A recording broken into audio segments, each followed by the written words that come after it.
Welcome to another Magic the Gathering video. This is the arena, of course. And we're going to be talking about some budget stuff going on. All of my decks pretty much are budget. The mono green that I have basically was built by doing the Final Fantasy jump in. Of course, that's where I got Sage's Chocobo, Traveling Chocobo, and Sage Catsroy, not to mention Barton Boko. So those were the big cards that I got from that. Luckily for me, Mastery Pass has gotten me Badger Mole Cub. I got 3 of them that way, and then whenever I opened 10 packs, there was another. So I have a full set of Badger Mole Cubs that I didn't have to use wild cards on. Again, another card from the Jump In Final Fantasy, Chocobo Kick. This card is great. I really like it. I did not craft any of the Hunter's Talents. I might do so. We'll wait and see what goes on from here. The Nessian Hornbeetle, this is a card that could be replaced. Same thing with the side quest Raise a Chocobo. It's okay. It does okay. But my big cards are getting the Chocobo, having the Chocobo Kick, the Badger Mole Cub, having Summon Fenrir, come and bring another land. And you just do very well. I also do have adventuring gear because it has the landfall on it as well. And I do have the 4 evolving wilds that brings in 2 lands in 1 round. I did get Seismic Sense in a draft, and I do like this card. I think this is a pretty decent card. And of course, Snakeskin's Veil. So this is a very good deck, but it's also very budget because, like I said, I haven't spent any wild cards on it. I did most of it through the Final Fantasy Jump In. So that's the mono green. The mono black, again, Final Fantasy Jump In. I did create some cards for this one. I will not lie. This one I did make some cards. Sephiroth, I got 2, and I think I used 1 wild card to make 3. I did craft the Voracious Vermin. I did craft Joo Dee. I like this card. This card to me is awesome. And I did craft a couple of these. This is a nice removal spell. Shoot the Sheriff, I may have crafted these. But as far as Corrupted Conviction, Eaten Alive, Infestation Sage, Worthy Cost, all of these I just picked up in packs because, as you can see, they are all commons. And it's pretty easy to pick up commons. I did create one of these just because this is a great outlet for Sephiroth. And then I did this because it has Mobilize on it. So I did use some cards on this one. Like I said, I think this was the deck I crafted the Soulstone Sanctuary. But you can use this in any deck, and it's going to be around for a long time. So that is the Mono Black Sacrifice. And then we go to, that deck is terrible. Let's go to the Reanimator deck. Again, this deck was, I didn't use any cards. I didn't craft any cards.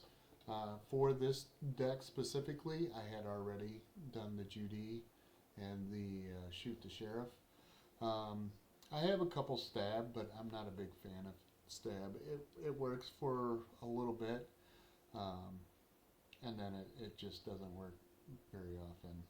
Opt is always a big card, and I had all those. Crow Shatter, just an extra removal spell. It does its job. It's okay. I probably will at some point make some more Boomerang basics. I don't currently have any others, but that is a nice card. Again, Joo Dee, you can surveil, and the reason why I want to surveil is so I can get rid of any of the big boys. Inspiration from Beyond. This card is excellent. If for some reason during your milling, whether it's with the Dreadwing Scavenger or the Billowing Shriekmass, as you're milling with these two, you might mill a Zombify, and that's the whole reason for the deck. But you might need the inspiration from Beyond to get one of your Zombifies back. Or sometimes you might need to get a removal just to make it to the next turn. And the cards that I included were Massacre Worm, Quilled Great Worm, Aurelia, Bonnie Paul, Starwinder, just because I couldn't think of anything else, and it is nice to draw cards. And then Coma. Who doesn't play Coma, right? So those were the big boys that I tried to zombify. This deck is going to change. I'm not sure exactly yet how and why, but I'm going to show you a card. At least I hope to show you a card. The spoilers on Untapped that I'm going to add over here. And then I just use the lands that I have. Again, I didn't craft anything rare for this for sure. And then last but not least, let's talk about goblins. So I am kind of looking forward to goblins because there's goblins in Lorwyn. Burst Lightning. This is a great spell. I like it. And then you have Lightning Strike over here. Both of those are staple red damage cards. Fanatical Firebrand, Frenzied Goblin, Grease Wrench Goblin. Again, these are all cards. None of them were created. I haven't used any wild cards. A Braid. This is a good card. Sometimes it might just belong in the sideboard, but we'll see. Cunning Maneuver. I actually like this card. It's nice to create a clue token and get a boost as well, and it is an instant. Devoted Duelist. This does well whenever you can cast 2 spells, and sometimes you can get in for cheap damage to start the game. Dragon's Fodder. This just gets you more goblins. And then Sear Slicer Goblin also gets you more goblins, but I only have 2, so I don't have a full set. Goblin Borders. This is just a 3-2 that can sometimes be a 4-3.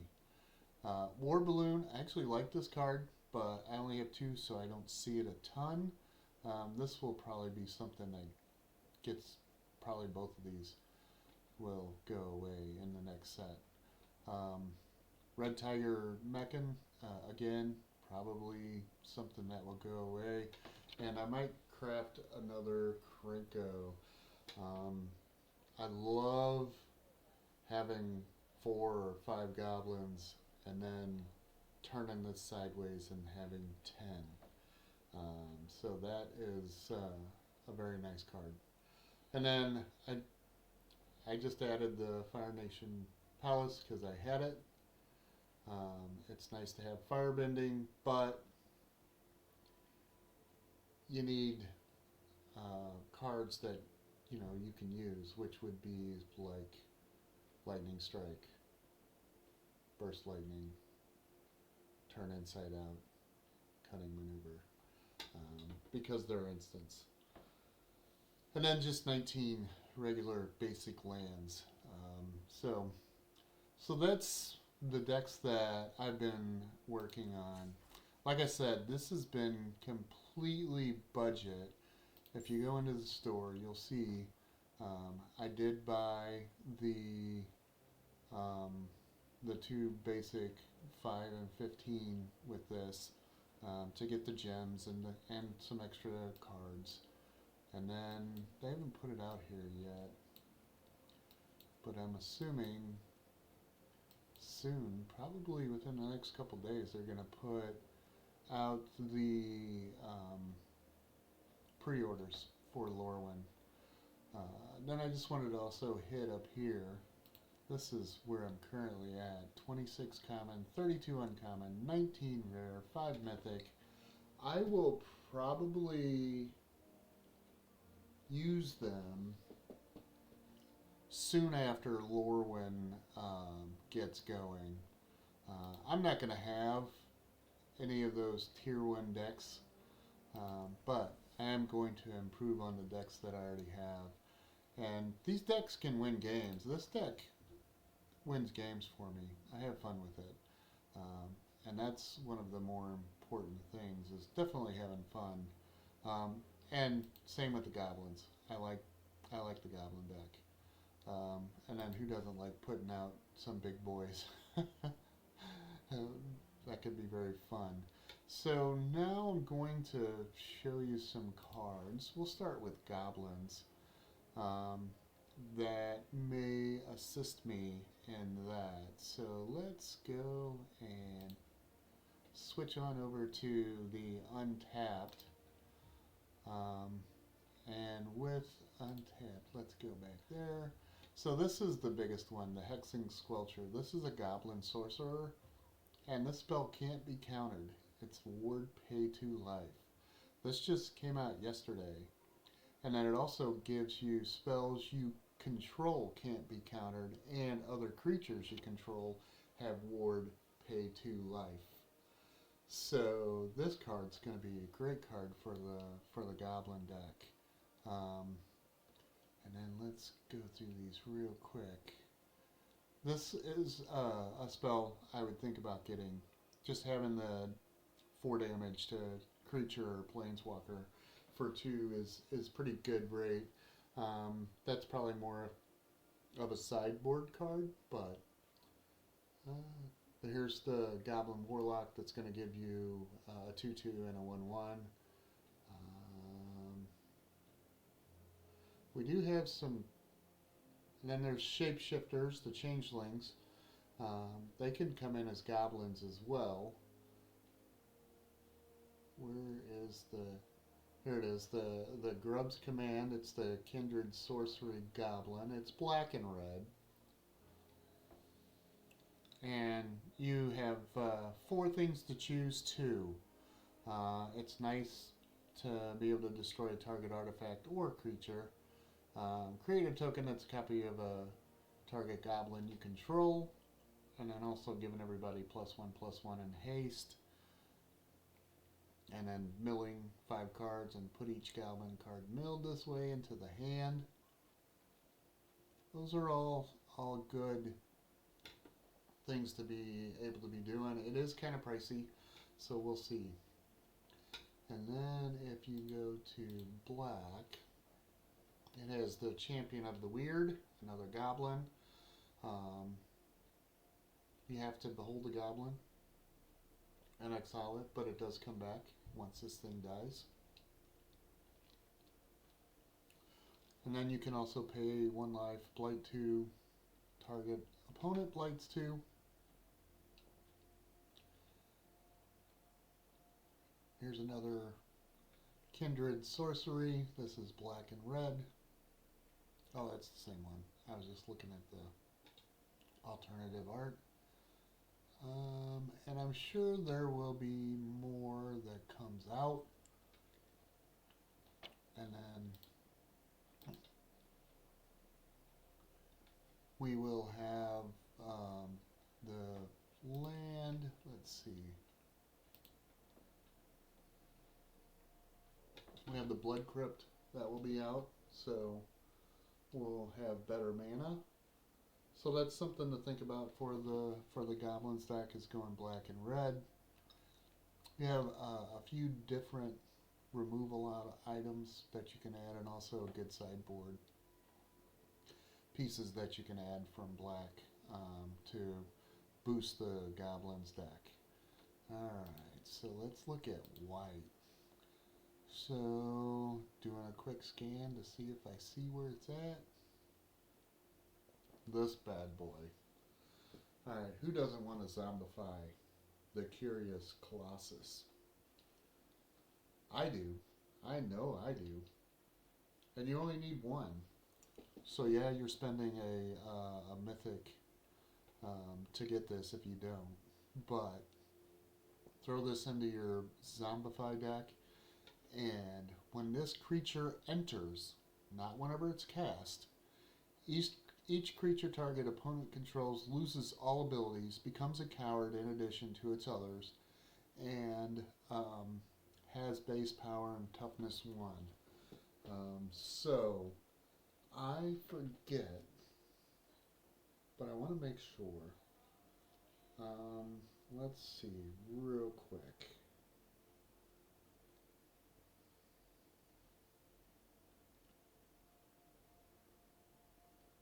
What does Coward do in Magic? Doing a quick Google search.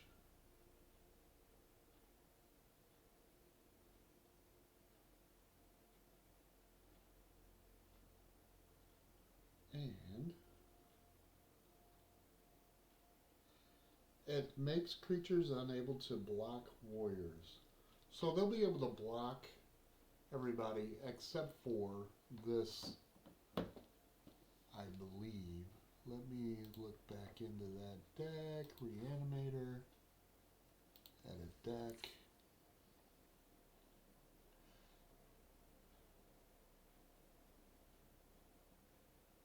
Yeah, there are no other warriors. But that's okay. But also just making them all 1/1s, you're going to crush people. So this will definitely go into my Reanimator deck. And I believe those are all the ones that I'm looking forward to. I haven't really thought about anything else. The Giants seem interesting, but I don't have any decks that are ready to go or it can help with. And for me, I've always liked the Merfolks, the Goblins.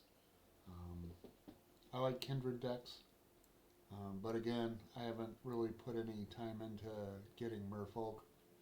And whenever you're playing a budget deck, you have to kind of go with what you got. And that's what I've been doing, is playing with what I got. And there are some interesting cards that are coming out that are,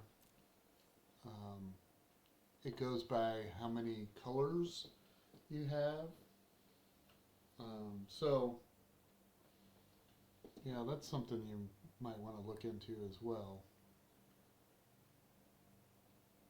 And again, here's where I'm at. 26 common, 32 uncommon, 19 rare, 5 mythic. We have 2 weeks from today to get through as much as we can on the Mastery Pass. And then we start a new one. I'm thinking I will probably be somewhere around 15, maybe 16,000. It really depends on how lucky I get. Today, for like the first time in ever, I got a 750.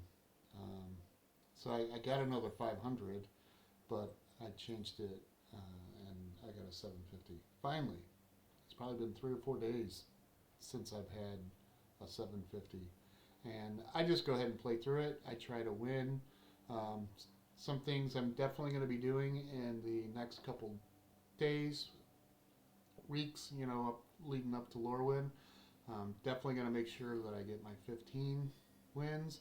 I'd like to have at least several days where I get 15 wins per day. And I'd like to get to, let's see, I think the number I wanted to get to was 50. I don't know that that's possible, but we will see. Get another exquisite sleeve. But getting the gems, getting packs, you know, it's nice to have the alternative art, but I'm not really worried about it. But all the packs, all the gems, the gold. So yeah, I forgot about this. So I'll probably be close to 17,000 as far as money goes, and I'll probably buy 10,000 or 10 packs. So spend 10,000, and we'll see what that garnishes us, and of course all the packs we get. I probably, it depends. They had different listings for the pre-orders, and if they don't have the $15 pre-order for the Mastery Pass, I'm not sure. I probably won't spend any money on it. Something to think about, you're only going to have 45 days in Year-Lorwyn before Teenage Mutant Ninja Turtles come out, but Teenage Mutant Ninja Turtles is going to be I believe, a smaller set. So for me, while you only have 45 days in Year-Lorwyn, you will have that plus whatever you have in Teenage Mutant Ninja Turtles. I don't know if there's going to be a lot of cards that are super good that people are going to want to play.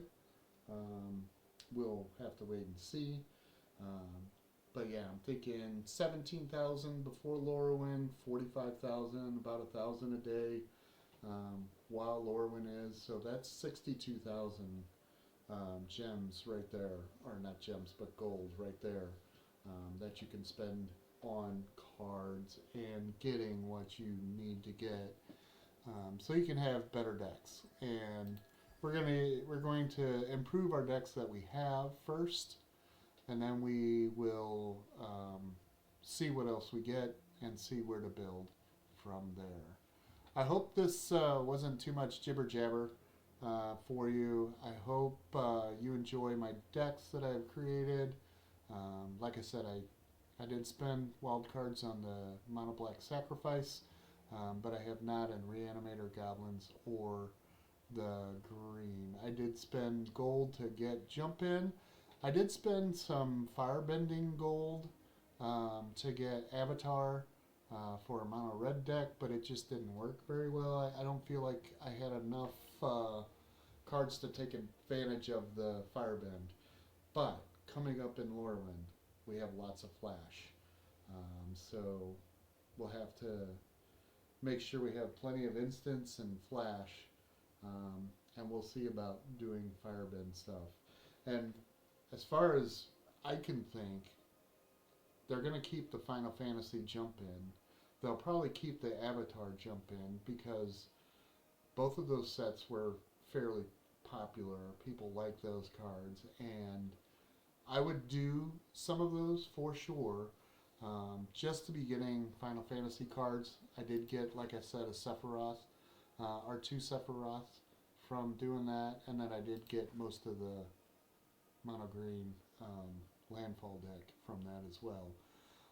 And doing the Avatar, it does have some of the good cards. You know, some of them are the Jumpstart, and they're not legal in Standard, so you'll need to watch what packs you pick and go from there. But I would still do it. Plus, then you also have everybody's favorite.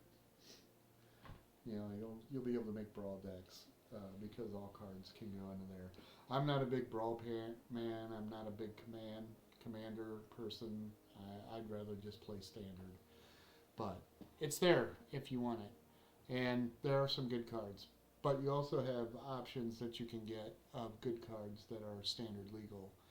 So think about that. I would look before doing the regular Jump In. It's decent, but I almost would prefer either saving to buy packs. I would recommend buying 10 packs at a time, and then you also have a mastery that you get for that, and then just kind of going from there. And the more packs you buy, the more you do every day, the more cards you're going to get, the better decks you're going to be able to make. That's it for now. I hope you liked this video. Please do me a favor. I'm getting so close to 50 subs. I'd really like to go over that number. It's early in the year. I appreciate you coming and watching this video, staying to the end. Leave me a comment if you made it to the end. I would appreciate it. And thank you very much. Have a great day.